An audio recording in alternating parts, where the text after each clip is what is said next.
Record कर रहे हैं। हम्म, अभी हम लोग बाद में सुन लेंगे। अब देखिए, जैसे हम बोल रहे हैं तो यहाँ एक लाइन हिल रही मतलब शुरू करें। है। जैसे आपके लिए बता रहे हैं, जैसे हम्म अगर रिकॉर्डिंग कर रहे हैं तो यहाँ देखिए लाल बटन बन के 11 सेकंड चल रहा है। हम्म। और जब भी बोल रहे हैं तो ये देखिए हिल रहा हम्म है। इससे पता चल रहा है कि हमारी आवाज जो है वो रिकॉर्ड हो। हम्म या लाइव भी रहेंगे तो जब भी बोलेंगे तो ये हिलेगा।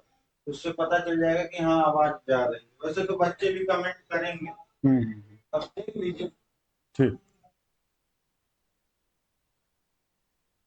नमस्कार मित्रों, target UP TET C TET में आपका स्वागत है। हम लोग यूपी टेट की तैयारी आज से शुरू करते हैं। देखिए, एग्जाम डेट डिसाइड हुआ है 28-29 जनवरी को, और हम लोगों के पास लगभग 3 महीने के आसपास समय बचा हुआ है। तो हम लोग ये देखते हैं कि क्या यूपी टेट का सिलेबस है, कितना चीज हम लोगों को पढ़ना है और क्या क्या कवर कर लें तो हमारा जनरल का, जैसे यूआर का आप जानते होंगे कि 90 नंबर पे क्वालिफाइंग रखा गया है, और ओबीसी और एससी एसटी का वो है 82 नंबर पे क्वालिफाई रखा गया है। तो एक बार हम लोग पहले सिलेबस देखते हैं कि क्या क्या पूछेगा, कितने नंबर का, उसके बाद हम लोग देखते हैं। जैसे देखेंगे,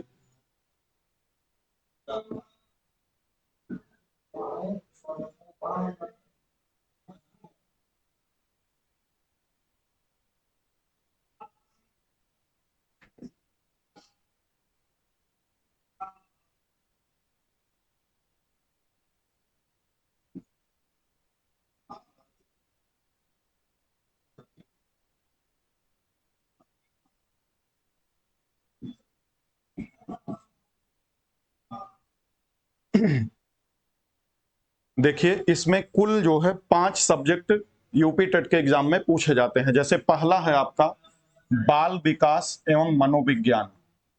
बाल विकास एवं शिक्षण शास्त्र, ये आपका आता है 30 नंबर का क्वेश्चन यहां से पूछा जाता है। इसके बाद हम लोग देखते हैं दूसरा आपका है भाषा फर्स्ट, लैंग्वेज फर्स्ट। और भाषा प्रथम में आपका यूपी टेट में केवल हिंदी दिया हुआ है, तो भाषा फर्स्ट में आप देखेंगे तो आपका क्या आ जाएगा, हिंदी आ जाएगा। इसके बाद आता है तीसरे नंबर पर भाषा द्वितीय। भाषा द्वितीय में हम देखेंगे, इसमें 3 ऑप्शन आपको दिया गया है, संस्कृत, इंग्लिश और उर्दू। इन तीनों में से आपको एक लेना रहता है। तो दूसरे में हम देखेंगे तो एक है संस्कृत, इसके बाद है इंग्लिश, और या तो आप ले लीजिए उर्दू। हिंदी के भी देखिए कुल मिला जुलाकर 30 क्वेश्चन आते हैं।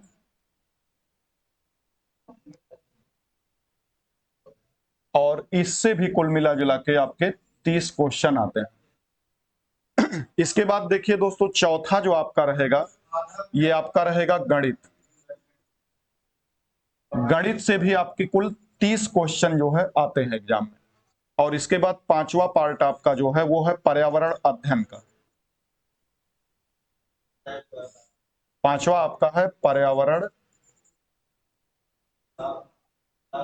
अध्ययन का, और इसका भी 30 क्वेश्चन एग्जाम में पूछा जाता है। तो देखिए दोस्तों, ये आपके 150 क्वेश्चन टोटल यूपी टेट के एग्जाम में आपके कुल जो है वो 150 क्वेश्चन पूछे जाते हैं। इन 150 क्वेश्चन में देखिए बाल विकास एवं शिक्षण शास्त्र से 30 क्वेश्चन, यानी सीडीपी जिसको बोलते हैं, चाइल्ड डेवलपमेंट एंड पेडागॉजी, इससे आपके 30 क्वेश्चन। फिर भाषा प्रथम है हिंदी, इससे भी 30 क्वेश्चन।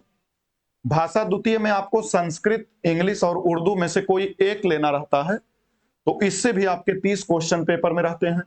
गणित से आपके 30 क्वेश्चन रहते हैं, और पर्यावरण अध्ययन से आपके 30 क्वेश्चन रहते हैं। देखिए दोस्तों, जब शुरुआत हुई थी 2011 में यूपी टेट की, तो पर्यावरण अध्ययन में केवल पर्यावरण पूछा जाता था। लेकिन इधर 2015-16 के बाद से जो पेपर हो रहे हैं, इसमें पर्यावरण के साथ साथ कुछ क्वेश्चन जो है वो पॉलिटी का भी पूछा जाता है, कुछ क्वेश्चन जो है ज्योग्राफी के भी रहते हैं 3-4 क्वेश्चन, और कुछ क्वेश्चन जो है आपके भूगोल से भी रहते हैं, और कुछ क्वेश्चन आपके जीव विज्ञान बायोलॉजी से भी रहते हैं। तो अब पर्यावरण अध्ययन में सिर्फ पर्यावरण अध्ययन नहीं आ रहा है, और भी चीजें ऐड हुई हैं, यानी पूरा पूरा ये आप समझ लीजिए कि ये जीएस है। पहले पर्यावरण था, अब पूरा पूरा ये जीएस से क्वेश्चन इसमें आ रहे हैं। तो दोस्तों आपको मैं बाल विकास एवं शिक्षण शास्त्र एवं हिंदी आपको हम पढ़ाएंगे, यानी 60 नंबर का क्वेश्चन इसमें से हम आपको बताएंगे कि कैसे आपको क्या करना है। तो आइए हम लोग देख लेते हैं कि बाल विकास में हम लोगों को मुख्य रूप से क्या क्या पढ़ना है। तो देखते हैं बाल विकास एवं शिक्षण शास्त्र।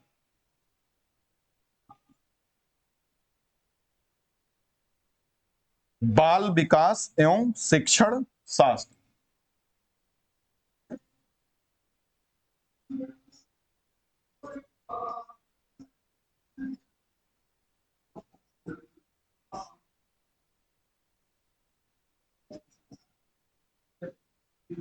इससे कुल मिला जुला के यूपी टेट में 30 क्वेश्चन आएगा।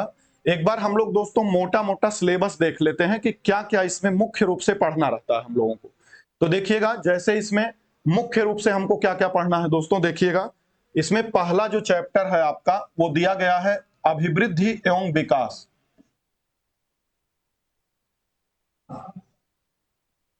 अभिवृद्धि एवं, देखिए दोस्तों हम आपको हिंदी और इंग्लिश दोनों में बता रहे हैं, क्योंकि कई सारे ऐसे लोग होते हैं जिनको इंग्लिश थोड़ा ज्यादा अच्छा लगता है, कुछ को हिंदी समझ में आती है। तो अभिवृद्धि एवं विकास में जो है आपका ये आपका हो जाएगा ग्रोथ एंड डेवलपमेंट।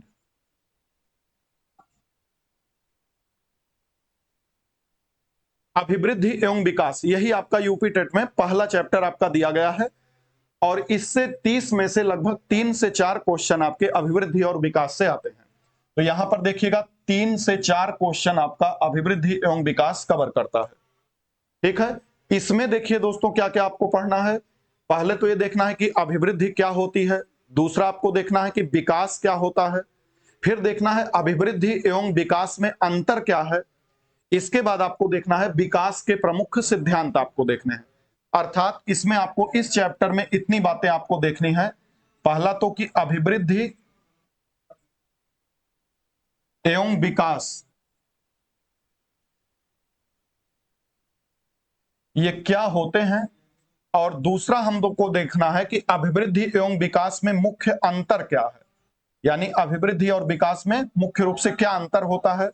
और तीसरा हम लोगों को दोस्तों देखना है कि अभिवृद्धि और विकास में विकास का सिद्धांत आपको देखना है, जहां से क्वेश्चन कंफर्म आता है विकास के सिद्धांत से। विकास के प्रमुख सिद्धांत, तो ये दोस्तों आपको इस चैप्टर में 3 जो है आपको मुख्य रूप से पढ़ना है। अभिवृद्धि और विकास क्या होता है, इसमें अंतर आपको देखना है अभिवृद्धि और विकास में, और तीसरी बात आपको देखनी है विकास के प्रमुख सिद्धांत। तो कुल मिला जुला के विकास के 8 सिद्धांत हैं, लेकिन यूपी टेट में 3 से 4 सिद्धांत ज्यादा महत्वपूर्ण हैं। उनको हम लोग पढ़ते समय देखेंगे कि कौन कौन सिद्धांत ज्यादा महत्वपूर्ण है। दूसरा देखिए दोस्तों, चैप्टर आपका जो सबसे मुख्य है वो है अधिगम का। दूसरा जो आपका चैप्टर है दोस्तों वो अधिगम है, लर्निंग है, और ये आपका लगभग लगभग 12 से 13 क्वेश्चन आपका यूपी टेट में ये कवर करता है। यानी सबसे बड़ा पार्ट आपका क्या है, यही अधिगम ये है। इसमें देखिए क्या क्या आपको देखना रहता है। तो सबसे पहली बात तो इसमें ये देखते हैं कि अधिगम क्या होता है। इसके बाद देखते हैं दोस्तों अधिगम के प्रमुख सिद्धांत कौन कौन से हैं। तो अधिगम के सिद्धांत,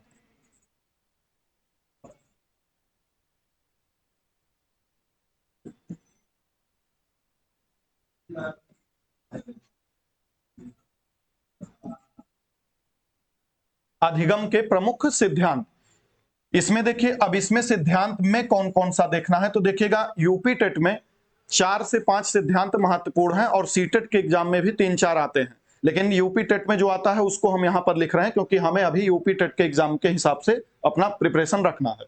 तो देखिए पहला इसमें आता है आईपी पावलोव का सिद्धांत। अब आईपी पावलोव के सिद्धांत को क्या कहा जाता है, शास्त्रीय अनुबंधन का सिद्धांत कहते हैं या क्लासिकल कंडीशनिंग थ्योरी है, ऐसा क्यों कहते हैं ये हम लोग सिद्धांत पढ़ते समय देखेंगे। लेकिन अभी फिलहाल हम लोग देख रहे हैं कि क्या क्या पढ़ना है।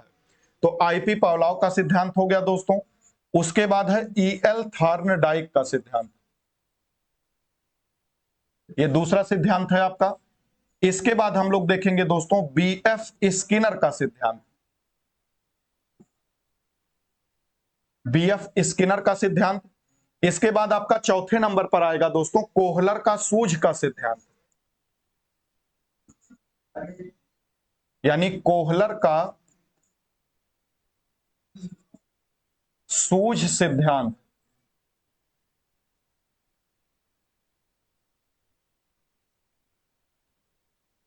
देखिएगा दोस्तों ये चार हमने लिखा है, इसके आगे हम लिख दे रहे हैं नेक्स्ट पेज पर, ये चार सिद्धांत हैं।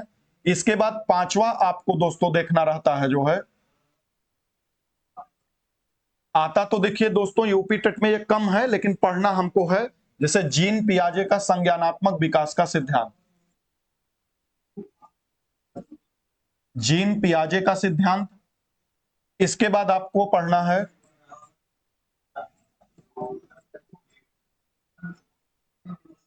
जीन पियाजे का संज्ञानात्मक विकास का सिद्धांत।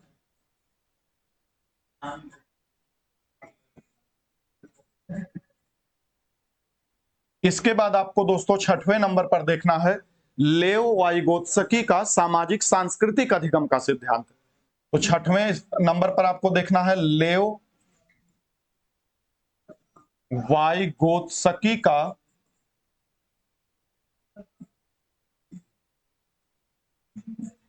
सामाजिक सांस्कृतिक अधिगम का सिद्धांत, सामाजिक सांस्कृतिक अधिगम का सिद्धांत।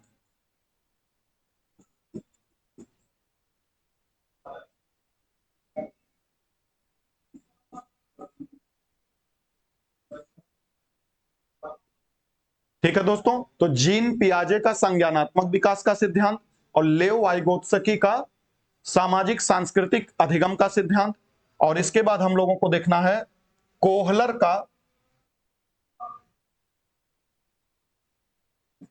इसके बाद हम लोगों को देखना है दोस्तों कोहल वर्ग का नैतिक विकास का सिद्धांत,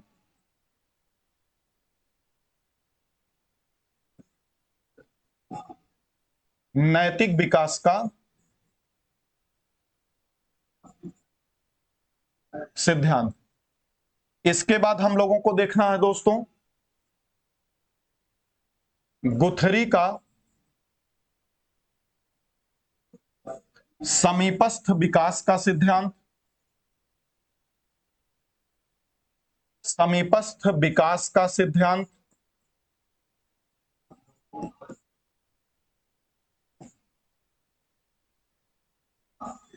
देखिए ये 10 से 12 क्वेश्चन कवर करता है, इसलिए सिलेबस थोड़ा सा इसका ज्यादा आपको लग रहा होगा, लेकिन इतना हम लोगों को पढ़ना पड़ेगा। गुथरी का समीपस्थ विकास का सिद्धांत। इसके बाद एक बड़ा इंपॉर्टेंट है सिगमंड फ्रायड का मनोविश्लेषणात्मक सिद्धांत, सिगमंड फ्रायड का मनोविश्लेषणात्मक सिद्धांत।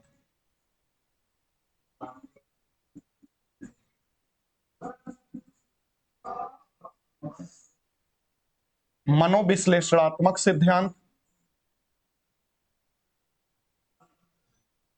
ये बड़ा इंपॉर्टेंट है यूपी टेट के लिए, ये बड़ा इंपॉर्टेंट है। इसमें आपको इड ईगो सुपर ईगो भी पढ़ना है, और मन के 3 पार्ट होते हैं दोस्तों, एक आपका होता है कॉन्शियस माइंड, एक होता है अनकॉन्शियस माइंड, और एक होता है सबकॉन्शियस माइंड, यानी चेतन मन, अचेतन मन और अवचेतन मन। ये तीनों आपको सिगमंड फ्रायड के सिद्धांत में पढ़ना होता है।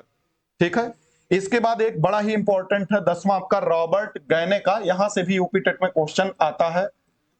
तो रॉबर्ट गैने का अधिगम पदानुक्रम सिद्धांत, अधिगम पदानुक्रम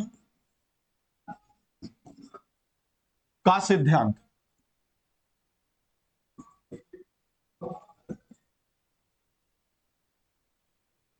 लगभग इतने सिद्धांत आपको दोस्तों 10 सिद्धांत अधिगम में पढ़ने हैं, और एक आध दो हैं हम आपको बता देंगे, लेकिन ये 10 सिद्धांत मुख्य रूप से आपको पढ़ने हैं।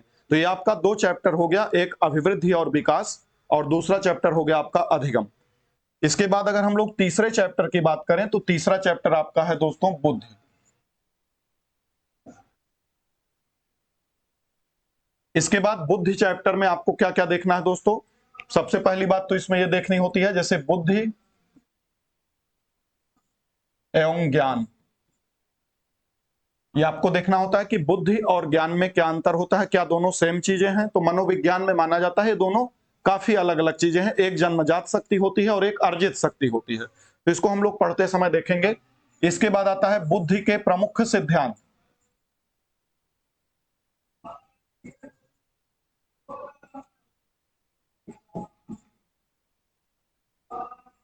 इसमें दोस्तों आपको कई सारी चीजें पढ़नी है बुद्धि के सिद्धांत में, जैसे बुद्धि का एक तत्व का सिद्धांत, दो तत्व का सिद्धांत, बहुबुद्धि का सिद्धांत।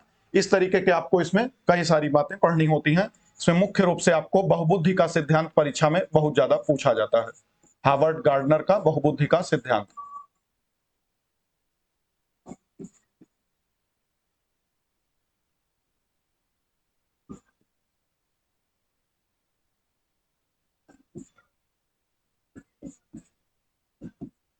और स्पीयरमैन के एक तत्व और द्वै तत्व का सिद्धांत।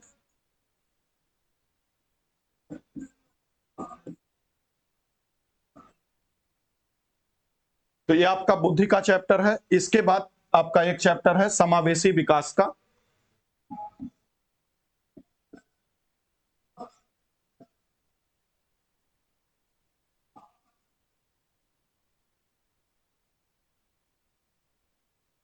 इसके बाद आपके कुछ छोटे छोटे चैप्टर भी हैं जो सिलेबस में बहुत ज्यादा मेंशन नहीं है, लेकिन वहां से क्वेश्चन आता है। जैसे एनईपी से क्वेश्चन आ जाता है, न्यू एजुकेशन पॉलिसी से भी आता है, एक क्वेश्चन या दो क्वेश्चन आ जाता है। आपके एनसीएफ से भी क्वेश्चन आए हैं, एनसीएफ 2005 में आया था, नेशनल करिकुलम ऑफ फ्रेमवर्क से भी आता है। एनसीईआरटी के भी बारे में पूछा जाता है आपसे। इसके बाद आपसे दोस्तों ये सब दिया तो नहीं, सिलेबस में भी मेंशन है और परीक्षा में आता है इससे क्वेश्चन एक एक दो दो करके। इसके बाद हम लोगों को एक चीज और देखना है, आरटीई से भी क्वेश्चन आता है, राइट टू एजुकेशन एक्ट से भी क्वेश्चन आता है। तो इतनी बातें दोस्तों हम लोगों को ये चैप्टर में पढ़नी है। यहां से 30 क्वेश्चन आपके आते हैं। आपका अभिवृद्धि और विकास में से आपका 3 से 4 क्वेश्चन आता है। अधिगम से आपसे 10 से 12 क्वेश्चन पूछा जाता है। बुद्धि से आपके कम से कम 7 से 8 क्वेश्चन आते हैं। समावेशी विकास से 3 से 4 क्वेश्चन आता है। और एनसीएफ, एनसीईआरटी, आरटीई और न्यू एजुकेशन पॉलिसी एनईपी से आपके 3 से 4 क्वेश्चन आते हैं। और बाकी आपका 25-26 क्वेश्चन हो गया। बाकी जो 3 से 4 क्वेश्चन बचता है दोस्तों, वो शिक्षण शास्त्र या शिक्षण विधियों से आता है। विभिन्न प्रकार की शिक्षण विधियां होती हैं, आगमनात्मक विधि, निगमनात्मक विधि, इस तरीके से हम लोग कई सारी विधियां देखेंगे दोस्तों। तो आपके शिक्षण सूत्र से भी क्वेश्चन आते हैं, जो है 3 से 4 क्वेश्चन।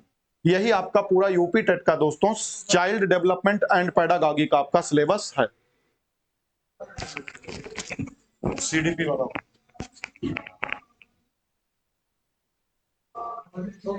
सीडीपी वाला हो गया, हिंदी वाला